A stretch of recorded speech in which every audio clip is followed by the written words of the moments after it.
Hello friends, और आज मैं आप लोगों के साथ आई हूँ हिंदी सेमेस्टर 2 के सिलेबस को डिस्कस करने के लिए। और बच्चों, आप अगर ध्यान से देखेंगी तो पाएंगे कि सेमेस्टर 2 अब बस 2 दिन दूर है। और सबसे पहले मैं चाहती हूँ कि आप लोगों के साथ मैं सिलेबस को डिस्कस करूँ। तो सबसे पहले ये 40 मार्क्स का एग्ज़ाम है। इसमें 2 पोर्शन होंगे, एक कॉम्पोजिशन यानी ऐसे और दूसरा है लेटर। दोनों के ही फॉर्मेट होते हैं और मैं आप लोगों से बार बार यही कहूँगी कि जो भी फॉर्मेट आपको अच्छी तरह से सिखाया गया है उसे आप फॉलो करें।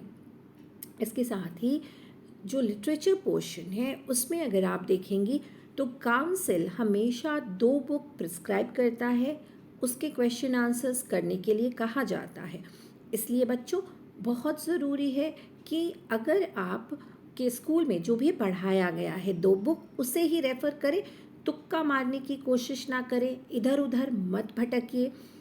जैसा कि हमारे स्कूल में पढ़ाया जाता है कि साहित्य सागर है और वो अपने आप में कहानी और कविता को संजोए हुए है। तो ये 2 पोर्शन है, ये हमेशा मैं आप लोगों को बोलती आई हूँ। आशा करती हूँ कि आप लोगों को याद रहेगा। इसके साथ ही कुछ अलग से विद्यालय में, जो अलग विद्यालय यानी हमसे अलग हैं, वो बहुत से ऐसे विद्यालय हैं जो कि नया रास्ता, जो कि एक नॉवेल है, और एक अन्य बुक है जिसका नाम है एकांकी संचय, वो भी फॉलो करते हैं। पर सभी बच्चों को बार बार कहा जाता है कि वो केवल किसी 2 बुक से ही क्वेश्चन आंसर्स करें।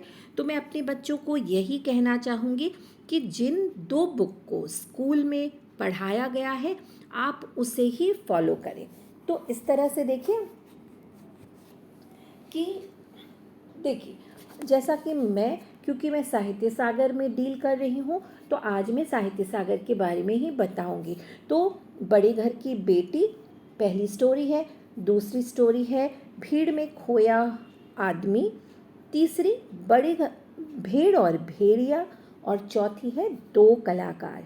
इसी तरह जो कविता है वो भी 4 कविताएं हमारे सिलेबस में है, जिसमें है मेघाए, सूर के पद, विनय के पद और चलना हमारा काम है। तो हम इसी पर फोकस करेंगे। और एक जो बात है वो मैं बार बार कहना चाहूँगी कि जो कहानी है उसमें उद्देश्य, शीर्षक और चरित्र चित्रण आपको ध्यान से पढ़ना है और समझना है, यानी याद रखना है। और इसके साथ कोई भी कॉन्टेक्स्ट दिया जाएगा तो उसी आधार पर क्वेश्चंस होते हैं। लेकिन जैसा कि आपने स्पेसिमेन कॉपी अगर देखा हो तो आपको पता चलेगा कि जो 4 कहानी है या जो 4 कविता है उसे एक ही क्वेश्चन में पिरोया जाएगा। अर्थात जो 4 आपके सामने कहानियाँ दिख रही हैं वो चारों कहानी जो है किसी एक क्वेश्चन के साथ रहेंगी। यानी इनका डिवीजन किस प्रकार होगा, 2 + 2 + 3 + 3। इसी तरह जो कविता है उसमें भी आप देखेंगे कि 2 + 2 + 3 + 3, तो 20 मार्क्स का हमारा जो लिटरेचर पोर्शन रहेगा और 20 मार्क्स का ही हमारा लैंग्वेज। तो इसमें जो कविता का पोर्शन है उसमें कवि परिचय करना बहुत बहुत बहुत ज़रूरी है। सबका कवि परिचय करेंगी। और जैसा कि बार बार कक्षा में बताया गया है, क्लास में बताया गया है कि आप लोग जन्म, मृत्यु, काव्य रचना जो भी है उनका नाम और इसके साथ ही भाषा ज़रूर देखेंगी। और जो एक चीज़ बहुत ज़्यादा ज़रूरी है वो है कि आप लोग वो किस प्रकार की रचनाएं करते थे और उसका आधार क्या था, अगर उसके बारे में दिया गया है तो उसे आपको लिखना होगा। यानी उनका व्यक्तिगत दृष्टिकोण, उनकी क्या सोच थी इन कहानियों को, कविता को लिखने के पीछे, तो वो आपको ज़रूर लिखना पड़ेगा। तो ये मिलाकर कवि परिचय होता है।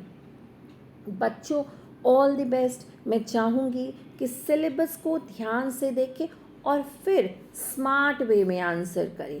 क्वेश्चन जो दिया जाए उसे समझिए और फिर उत्तर दीजिए। जो भी की पॉइंट्स होते हैं जो कि कक्षा में बार बार आप लोगों को बताया गया है, तो उसे भी थोड़ा सा रिकलेक्ट करें और बिना घबराए अच्छी तरह से प्रश्नों के उत्तर लिखिए।